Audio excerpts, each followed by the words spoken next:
Amém. Vamos estar lendo a palavra de Deus. Diz assim: Paulo, apóstolo de Jesus Cristo, pela vontade de Deus, e Timóteo, nosso irmão, aos santos e irmãos fiéis em Cristo que estão em Colossos, graças seja a vós e paz da parte de Deus, nosso Pai, e do Senhor Jesus Cristo. Nós damos graças a Deus e Pai de nosso Senhor Jesus Cristo, orando sempre por vós. Porquanto ouvimos da vossa fé em Cristo Jesus e do amor que tendes para com todos os santos, por causa da esperança que vos está reservada nos céus, da qual já antes ouvistes pela palavra da verdade, do Evangelho, que já chegou a vós, como também está em todo o mundo, e produz fruto, como também o faz entre vós, desde o dia em que ouvistes e conhecestes a graça de Deus em verdade, como aprendestes de Epáfras, nosso amado conservo, que para vós é um fiel ministro de Cristo, o qual nos declarou também o vosso amor no Espírito. Por esta razão, nós também, desde o dia em que ouvimos, não cessamos de orar por vós e desejar que estejais cheios do conhecimento de sua vontade, em toda sabedoria e entendimento espiritual, para que possais andar dignamente diante do Senhor, agradando-lhe em tudo, sendo frutíferos em toda boa obra e crescendo no conhecimento de Deus, sendo fortalecidos com todo o poder, segundo a sua gloriosa força, em toda paciência e longanimidade com alegria, dando graças ao Pai que nos fez dignos de sermos participantes da herança dos santos na luz. Amém, meus irmãos? Podemos assentar. E mais uma vez eu vou estar orando ao Senhor. Meu Deus, eis aqui a tua palavra que foi lida, Pai. E neste momento, Senhor, eu te peço misericórdia, Pai, da minha vida e da vida do teu povo, Senhor. Venha nos dar o entendimento, a clareza, a compreensão, Pai. Pois eu sei que cada pessoa que entrou aqui nessa noite foi segundo a tua vontade, Pai. Portanto, fala a cada coração, assim como o Senhor tem falado ao meu, que o teu nome seja glorificado, Pai. Em nome de Jesus, nós oramos agradecidos. Amém. Meus irmãos, o tema dessa mensagem é a seguinte: ações de graças de Paulo pela fé e pelo amor dos colossenses. Já estudamos a carta de Filipenses. Agora, neste livro, vamos ver que o tema central, irmãos, é a supremacia do Senhor Jesus sobre todas as coisas. Paulo nos mostra neste livro que Cristo é suficiente e que não existe outro meio poderoso de salvação. Ou seja, a nossa salvação só é possível em Jesus. Paulo escreve essa epístola enquanto também ele estava preso. É uma das suas epístolas de prisão, assim como foi Filipenses. Ela foi escrita ali no século I, entre 60 a 62 depois de Cristo. Mas a pergunta que fica, irmãos, qual é o propósito de Paulo a escrever essa carta para essa igreja? Meus irmãos, Paulo, ele estava preso, como falamos, e ele foi visitado por Epáfras. Alguns dizem que é até o Epafrodito, lá de Filipenses. Então, Epáfras, seja Epafrodito ou não, ele foi o plantador dessa igreja também, lá em Colossos. E essa cidade estava ali, a sudeste da Ásia, e era uma cidade muito próspera, uma cidade muito conhecida pela sua indústria e muito bem localizada. E foi ali que o Evangelho chegou, foi recebido e floresceu no coração daqueles irmãos, através do missionário, do pastor, pregador Epáfras. Epáfras contou a Paulo sobre aquela igreja. Ele falou sobre como eles haviam recebido o Evangelho, falou sobre a fé que eles tinham em Cristo, também falou sobre o amor que eles tinham uns para com os outros. Mas também Epáfras trouxe uma notícia ruim, uma notícia que era preocupante. Alguns falsos mestres, eles estavam se infiltrando naquela igreja e procurando introduzir ensinamentos que misturavam elementos da filosofia grega com ideias místicas. E eles misturavam também cerimônias da lei mosaica. Eles faziam mistura de tudo isso e assim eles corrompiam e corromperam o Evangelho. Esses ensinos, no fim das contas, atacavam a suficiência de Cristo. Daí a necessidade de Paulo estar escrevendo para esses irmãos. E colocou em dúvida a obra completa da salvação em Jesus.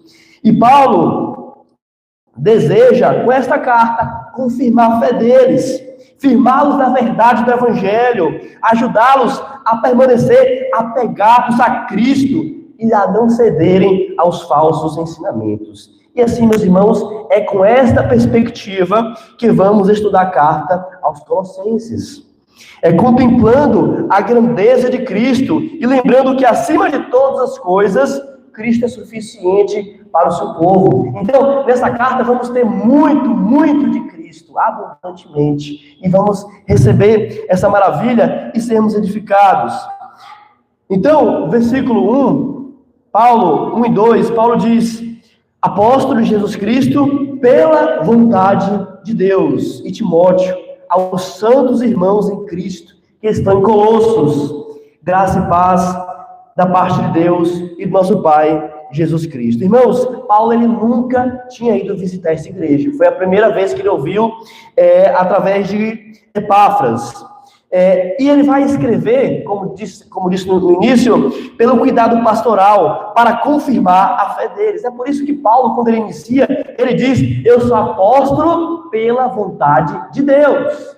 Ele está dando as suas credenciais aqui. Ele está se identificando. Esses irmãos não o conheciam pessoalmente, mas conheciam a mensagem que Paulo pregava. E Paulo, ele tinha um chamado para ser apóstolo. Não era como muitos que se autodenominam apóstolos. Até hoje eles fazem isso por aí. Mas Paulo não. Ele recebeu diretamente a vocação de Deus. E é isso que é ser um apóstolo. Receber uma vocação diretamente do Senhor e ter visto a Cristo.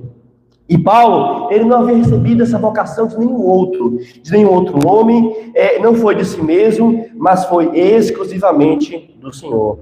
O Senhor havia dado esse ministério para ele. E ele, então, gostaria de escrever, zelando por aquela igreja. E ele também cita Timóteo. Timóteo, muito provavelmente, ou estava com ele, ou mesmo para confirmar aquilo que ele falava, pois Timóteo também era conhecido. A missão dele aqui, meus irmãos, com as suas credenciais de apóstolo, escrever esta carta para a edificação dessa igreja, a fim de que o erro seja corrigido e esses irmãos sejam firmados na fé.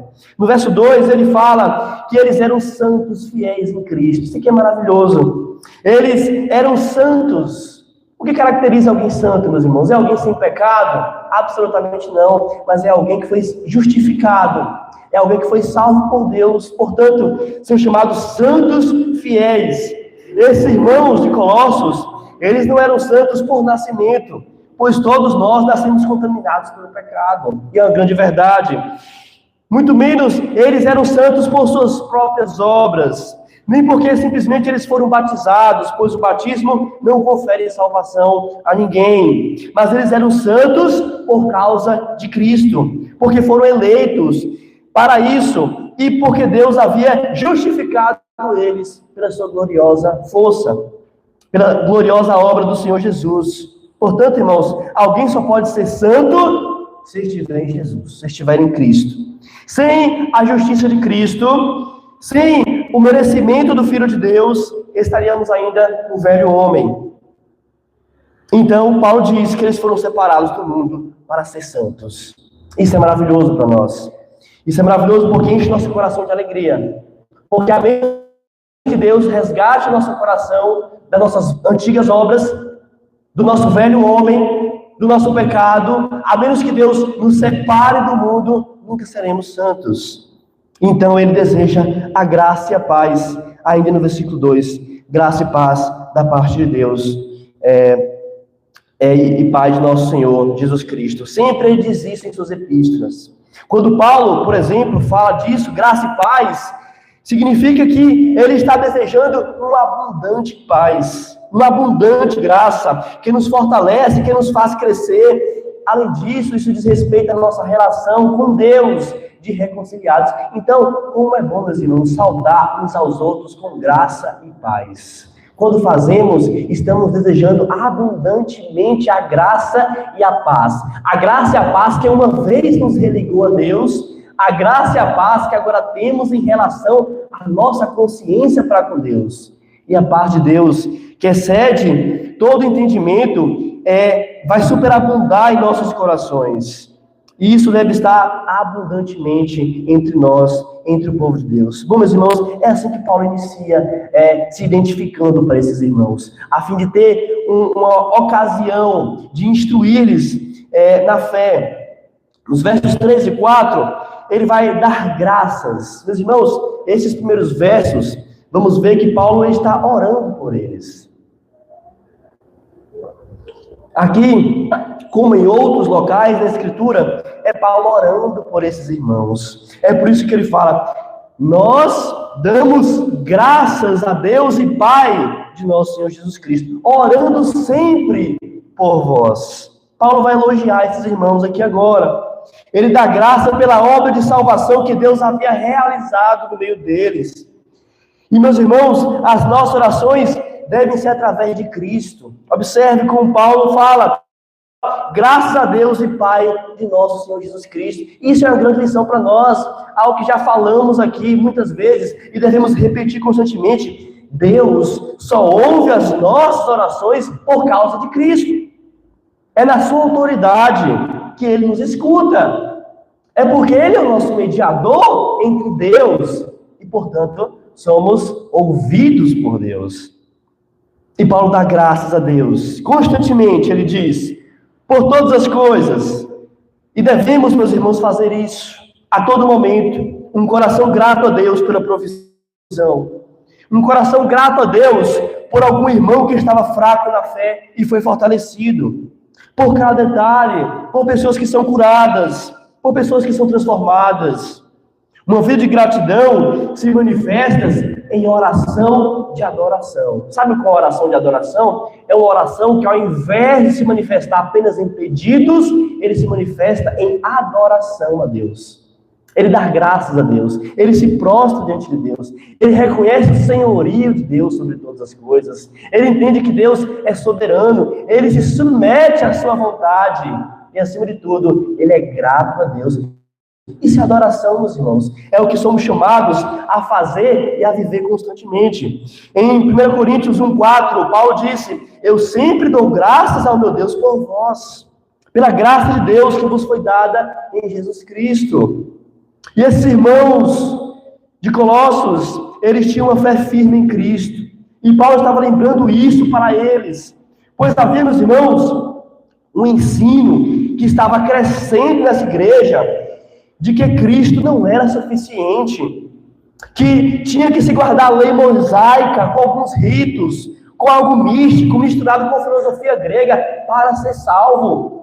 Sendo que a salvação é única e exclusivamente por meio do Senhor Jesus Cristo. E esse ensinamento estava percorrendo dentro da igreja. E eis a preocupação de Paulo. Eis a preocupação de Paulo. Versículo 4. Porquanto ouvimos da vossa fé em Cristo e do amor que tendes para com todos os santos. Quando Paulo fala isso, ele está lembrando para eles da fé. Ouvimos da fé que vocês têm. Nós escutamos que vocês são pessoas fervorosas, que a vossa fé é firme. Portanto, como ela é firme, como ela foi no início, ela deve ser constante hoje, para que vocês possam vencer o falso ensinamento. E hoje, meus irmãos, é muito comum as pessoas diminuírem a Cristo por qualquer tentativa. Eles tentam pôr qualquer outra coisa no lugar do Senhor Jesus, ou mesmo achar que a fé em Jesus não é suficiente. E isso não é o Evangelho, meus irmãos. Jesus é o Filho de Deus, totalmente suficiente. Ele que veio nos salvar, o seu povo dos seus pecados. E não podemos pôr em nada mais a nossa fé, somente nele. Não há outro nome pelo qual nós vamos ser salvos, a não ser o nome do Senhor Jesus. E a nossa fé nele, uma crença ativa. E não é outra coisa que vai nos salvar. Não é um conhecimento externo, não é uma observância de astros, não é nenhum tipo de outra filosofia, somente em Cristo. Se ele não é suficiente, estaríamos perdidos. Mas Paulo está falando para eles: Jesus é suficiente. E ainda no verso 4, Ele dá graças pelo amor que eles tinham para com seus irmãos da fé, os santos. Esses irmãos de Colossos, eles tinham muito amor. Isso aqui é precioso para nós, pois devemos ter esse sincero amor uns pelos outros. Não somente pelos que nos amam, mas até pelos que nos odeiam. E Deus, meus irmãos, nos chama a ter um coração solícito a perdoar. Quando perdoamos quem nos ofendeu, nós demonstramos o mesmo amor que Deus teve para conosco, em nos reconciliar consigo mesmo, mesmo estando nós desligados a Deus. Em 1 João 3,23, ele diz: e este é o seu mandamento, que creiamos em nome de seu Filho Jesus e nos amemos os outros, segundo o mandamento que ele nos deu. Somente em Cristo. E Paulo está elogiando esses irmãos, ao mesmo tempo lembrando da fé firme que eles deveriam ter em Cristo. No verso 5 ele fala: por causa da esperança que vos está reservada nos céus, da qual já antes ouvistes pela palavra da verdade do Evangelho. Meus irmãos, esse texto deixa claro que existe para nós uma esperança que aguardamos. Olha só como Paulo fala: por causa da esperança que vos está reservada. Uma esperança que não pode ser confundida. Essa esperança não é algo incerto, mas garantido pelo próprio Deus. Enquanto vivemos neste mundo, nós experimentamos alguns benefícios da salvação, como o perdão dos pecados, novamente em Cristo, com a nossa comunhão com Deus, o nosso amor com nossos irmãos. No entanto, meus irmãos, não podemos perder isso em vista, que aguardamos que este corpo mortal seja revestido de mortalidade. Também aguardamos novos céus e nova terra, onde não há injustiça. E essa esperança, que é uma esperança escatológica, uma esperança que está por vir, ela não pode se frustrar, pois foi Cristo que garantiu, e Ele é Deus, portanto, podemos confiar. Paulo está lembrando disso aqui para eles. Pois, meus irmãos, quando se tira a suficiência de Cristo, quando se coloca outro lugar, outra pessoa, outra coisa no lugar de Cristo para nos salvar, talvez as nossas obras, talvez aquilo que fazemos de bom, talvez outra religião, talvez seja lá o que for, quando Cristo sai do centro, não há salvação para o homem, não há esperança. Mas a esperança que Ele promete é uma esperança que não pode se frustrar. É por isso que Paulo diz ainda no versículo 5, que isso foi dado a eles, isso foi comunicado. Ele diz: vocês já ouviram pela palavra da verdade do Evangelho. Só pode haver salvação com pregação do Evangelho. Só a verdade onde há Evangelho. Uma igreja só pode estar centrada na verdade se estiver centrada no Evangelho. E uma igreja centrada no Evangelho é uma igreja que preza pela salvação. É isso que quer dizer palavra da verdade, é o Evangelho. Paulo enfatiza isso, pois o Evangelho é a verdade de Deus para o mundo corrompido. O que o apóstolo quer que eles entendam é que não precisam escutar outras filosofias que dizem outras coisas, ou falsas doutrinas com outras promessas, mas que eles amem a verdade que já havia sido proclamada para eles, que é o Evangelho. Havia muita influência aqui da filosofia grega, dos filósofos gregos, que falavam muitas coisas. Isso atrapalhava, confundia a fé desses irmãos. Mas Paulo está relembrando aqui que somente no Evangelho, o Evangelho que eles foram ensinados, que eles foram instruídos, é a verdadeira esperança que está reservada nos céus. E não temos outra coisa. E cabe aqui uma aplicação para nós. Cuidado, meus irmãos, com o que escutamos, com o que guardamos no nosso coração. Existem por aí afora teologias ruins, ideologias que são contrárias à palavra de Deus. E devemos estar alicerçados somente nessa palavra da verdade, que também já foi pregada nessa igreja, que é pregada nessa igreja. E nos apeguemos a ela, para que não venhamos desenvolver a nossa fé em erros, em coisas falsas, mas que a verdade esteja no nosso meio. e devemos estar apegados a elas. É por isso que Paulo diz, no versículo 6, que já chegou a vós. Ou seja, essa palavra da verdade já havia sido pregada para eles, já havia chegado para eles, não somente para esse povo, para esse grupo em Colossos, mas em todo o mundo, diz o texto. E já produz fruto, como também faz entre vós. Desde o dia em que ouvistes a graça de Deus em verdade. A verdade já havia chegado para eles. Essa palavra da verdade, por ser palavra de Deus, vai alcançar todos aqueles que serão salvos. Paulo vai usar aqui uma figura de linguagem. Ele vai dizer que já está em todo o mundo produzindo fruto. O Evangelho, meus irmãos, foi uma explosão no mundo. Mais de 2000 anos depois, se tornou a maior religião do planeta e continua crescendo. E foi isso que Jesus disse. Foi isso que Jesus determinou. Cristo deu aos seus discípulos a missão, uma missão belíssima, de irem por todo o mundo e pregar o Evangelho a toda criatura, não se restringindo a mais de uma nação, mas tornou-se geral, comum a todas as nações, e consequentemente, a essa altura, esses irmãos já haviam escutado a verdade, esses irmãos já haviam sido edificados, o Evangelho já estava espalhado por todo o mundo, e é o que ele diz ainda no versículo 6, desde o dia em que ouvistes e conheceste a graça de Deus em verdade. Meus irmãos, quero falar uma coisa para vocês essa noite. A verdade de Deus, o Evangelho, é uma graça. E a graça é um favor para quem não merece nada. A graça é um favor para quem é indigno. E todos, a Bíblia diz, pecaram.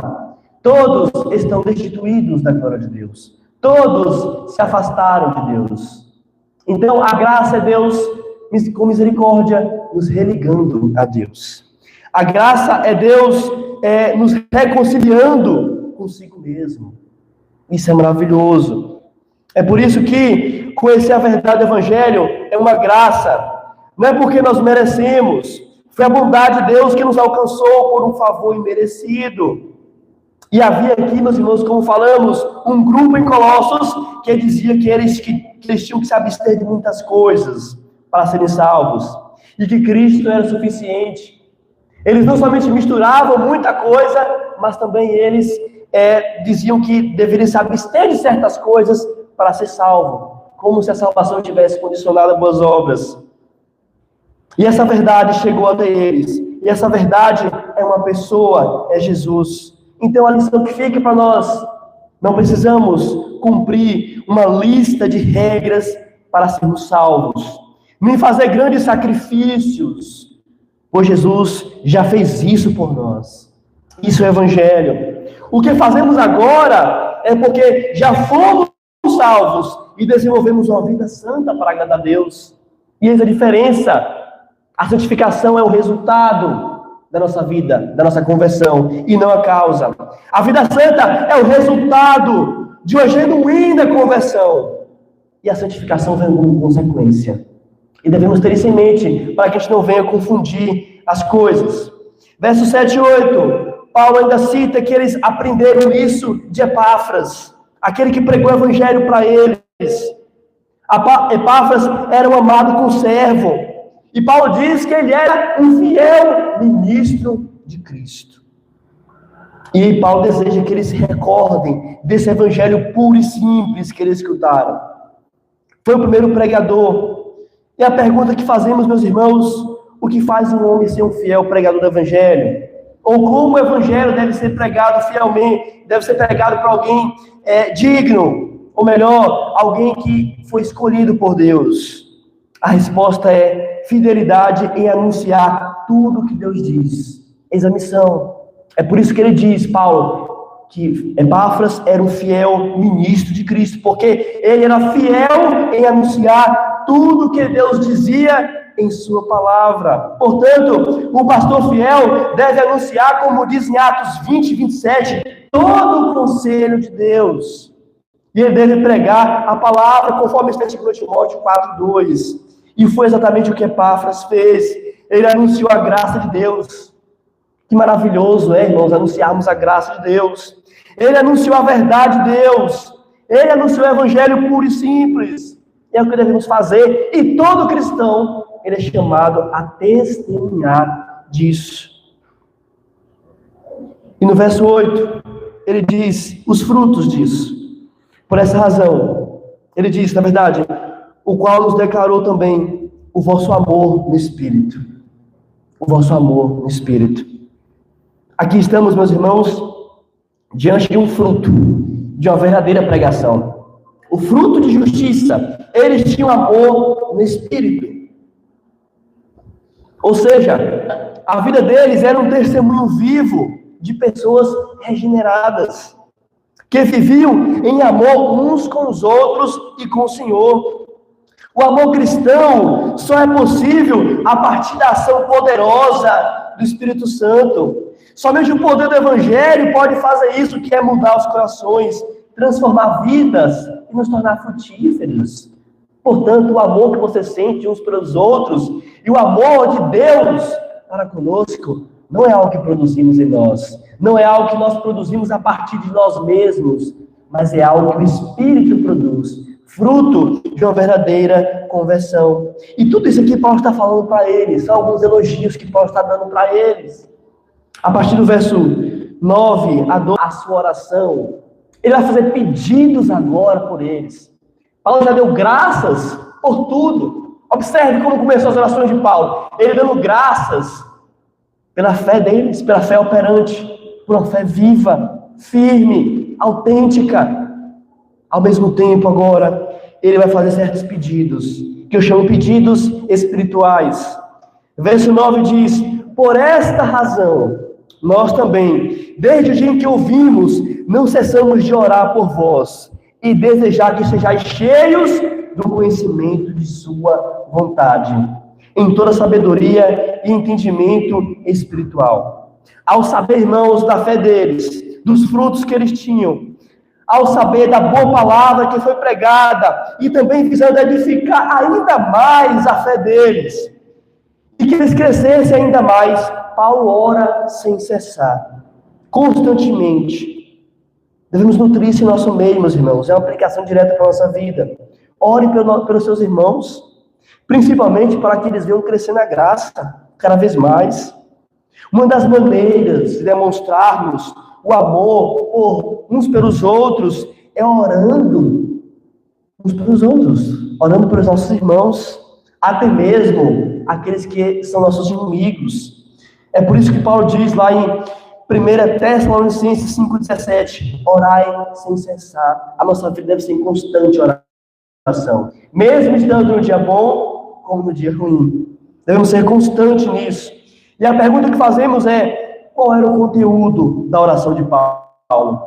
Para que Paulo orava? A primeira coisa que ele diz é que eles fossem cheios do conhecimento de sua vontade. É o primeiro pedido de Paulo para o Senhor. Ou seja, esses irmãos, eles já conheciam o Evangelho pela palavra da verdade, e Paulo agora está orando para que eles fossem cada vez mais cheios desse conhecimento. Que cada vez mais eles pudessem aprender a palavra de Deus. Que cada vez mais eles pudessem ser enriquecidos com esse conhecimento. E, meus irmãos, isso aqui é a sua vontade para nós. Deus deseja que venhamos crescer cada vez mais em uma vida piedosa diante dele. Cada vez mais dependentes dele e absorvendo o conhecimento de sua palavra. A palavra de Deus é um livro de conhecimento. Então não faz sentido nós não estudarmos, nós não lermos. Não faz sentido nós simplesmente abrir a Bíblia na igreja e passar a semana inteira sem ler. Não faz sentido, meus irmãos. Se quisermos crescer em santidade, crescer em sabedoria, devemos meditar constantemente na palavra de Deus. E é outro pedido que Paulo faz agora. Ele diz: em toda sabedoria e entendimento espiritual. O seu significado é que eles pudessem ser conduzidos pela sabedoria de Deus. Essa sabedoria de Deus se manifesta nas coisas reveladas no Evangelho, que são aprimoradas pelo Espírito Santo, para que a gente possa ter sabedoria e discernimento, para que a gente possa ter uma percepção espiritual mais aguçada. E isso é possível mediante oração e leitura da palavra de Deus. Não existe outra regra mágica. Para sermos cheios do Espírito Santo, meus irmãos, devemos orar. E orar muito para isso. E pedir muito a Deus por isso. E ao mesmo tempo, aprender muito da palavra de Deus, que diz sobre isso. Paulo também disse isso aos Efésios, lá no capítulo 3. Ele disse: por causa disso me ponho de joelhos perante o Pai, para que vos conceda, segundo a sua riqueza, que sejais fortalecidos com todo o poder do seu Espírito. Ou seja, ser cheio do Espírito Santo. E também para que Cristo habite no vosso coração. Cheio de Cristo e cheio do Espírito Santo. São pedidos segundo a vontade de Deus. Mas muitas vezes nós não pedimos isso, não é verdade? Nós pedimos tantas curas, tantos milagres. Nós pedimos um trabalho, pedimos recursos, isso, aquilo. Mas nós pedimos para sermos cheios do Espírito Santo. Pedimos para ser cheios do conhecimento de Deus. Muitas vezes não. Falhamos nisso. E Paulo está falando, Paulo está pedindo a Deus para que eles venham ser cheios do Espírito Santo. Outra coisa que Paulo pede, versículo 10, ele fala: para que possais andar dignamente diante do Senhor. Meus irmãos, andar dignamente diante do Senhor significa andar segundo a fé nele, seguindo seus preceitos, andar conforme o Evangelho, andar guiados pelo seu Espírito Santo. O desejo de Paulo é que o conhecimento deles, da verdade, se transforme em prática.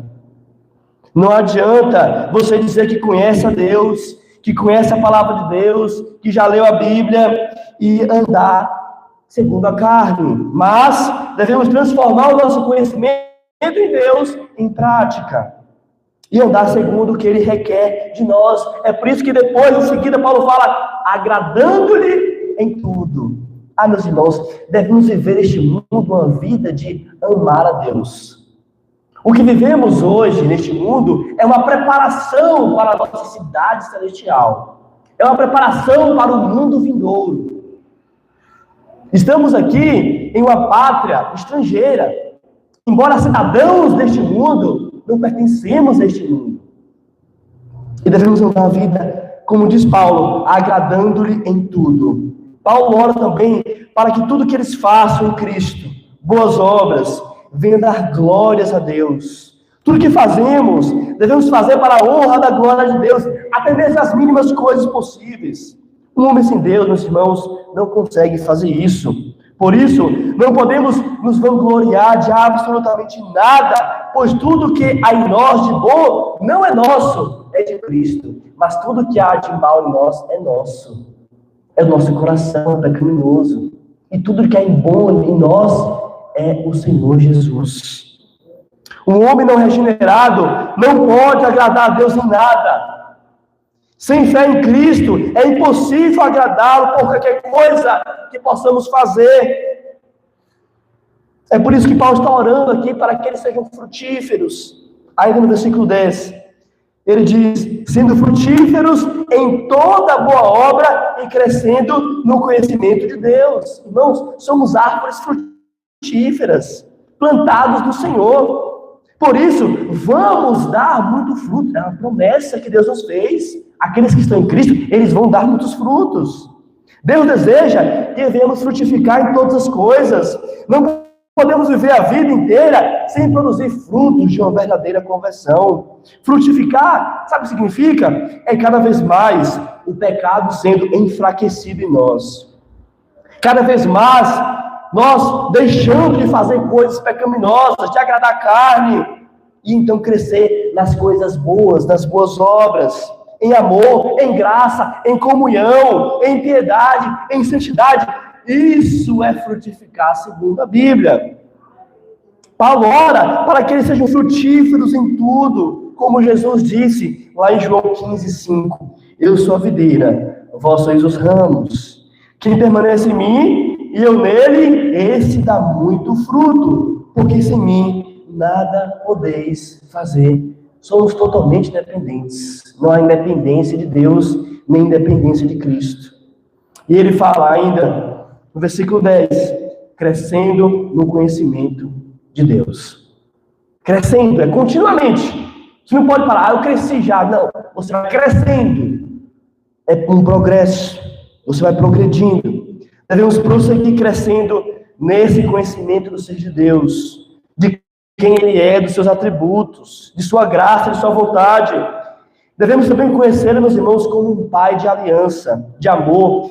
Devemos conhecê-lo principalmente em Cristo, pois lá no Evangelho de João, no capítulo 1, nos é dito que o Filho veio revelar o Pai, que Deus jamais foi visto por ninguém, mas o Filho veio revelar. Então, devemos conhecê-lo em Cristo, porque conhecendo Ele e nos tornando totalmente dependentes dEle em todas as coisas, seremos certamente frutíferos em todas as coisas. Vocês estão observando agora os pedidos de Paulo? Estão vendo que Paulo aqui, ele só orou até agora, ele só fez pedidos para benefícios espirituais. Benefícios que os tornassem cristãos mais santos, cristãos mais fiéis, mais parecidos com seu Filho, mais cheios do conhecimento de Deus, mais cheios do Espírito Santo. Paulo está orando aqui, olha, que a igreja de Colossos seja uma mega igreja, cheia, riquíssima, que tenha grandes mansões, grandes honras mundanas. Paulo está orando por isso. Paulo deseja, em primeiro lugar, a qualidade. Não há problema em ser uma igreja grande e rica, desde que tenha qualidade, desde que tenha vida com Deus, desde que sejam comprometidos com a verdade, desde que amem o conhecimento de Deus, desde que estejam centrados no Evangelho. E Paulo está pedindo isso para eles, a favor deles, corrigindo. Versículo 11, ele diz, fortalecidos com todo o poder, segundo a sua gloriosa força. Agora Paulo vai mudar um pouco a sua oração. Ele continua orando aqui, mas agora ele vai pedir força para eles. Após ter orado para o aumento do seu conhecimento espiritual, após Paulo ter orado para que eles pudessem praticar tudo, Paulo também vai orar para que eles sejam supridos por Deus com força e poder. E devemos pedir isso, meus irmãos. Devemos pedir força a Deus para amar sua palavra. Devemos pedir força a Deus para congregar. Devemos pedir força a Deus para continuar nossa jornada cristã. Devemos pedir constantemente, pois todos nós somos fracos, somos insuficientes em nós mesmos. Sem Deus, não podemos conseguir praticar nada. Ele mesmo põe nós à disposição de praticar a verdade. Ele nos reveste de força para vencer o diabo, para vencer as tentações, para vencer as ciladas, para crescermos de acordo com sua vontade. Precisamos, meus irmãos, nós necessitamos de todo o grau de força e poder que só achamos nele. Só achamos nele. É por isso que Paulo disse, na gloriosa força dele. Não vá se não for na força do Senhor. Tudo que você fizer, faça na dependência de Deus.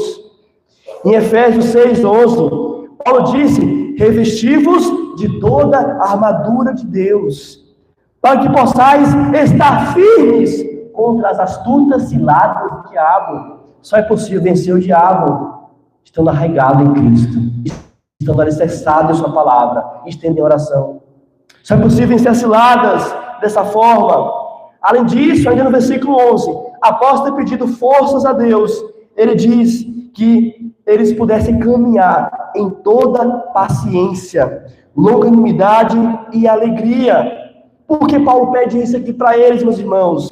A paciência é para que eles pudessem suportar a caminhada, para que eles não viessem desistir, para que eles pudessem suportar as aflições e esperar nas promessas de Deus. É como diz o salmista lá, esperei pacientemente pelo Senhor, Ele se inclinou para mim e ouviu o meu clamor. A paciência. Peça a Deus paciência. A paciência é um atributo de Deus. E é um atributo que ele comunica conosco. Portanto, ora a Deus pedindo paciência. Se você é impaciente, se você acha que não consegue esperar muitas coisas, se você acha que não consegue suportar as aflições da caminhada cristã, peça ao Senhor perseverança, paciência. É um atributo que ele comunica conosco. Outra coisa, Paulo pede, longanimidade. O que é longanimidade? É para não andarmos irados. É para sermos misericordiosos.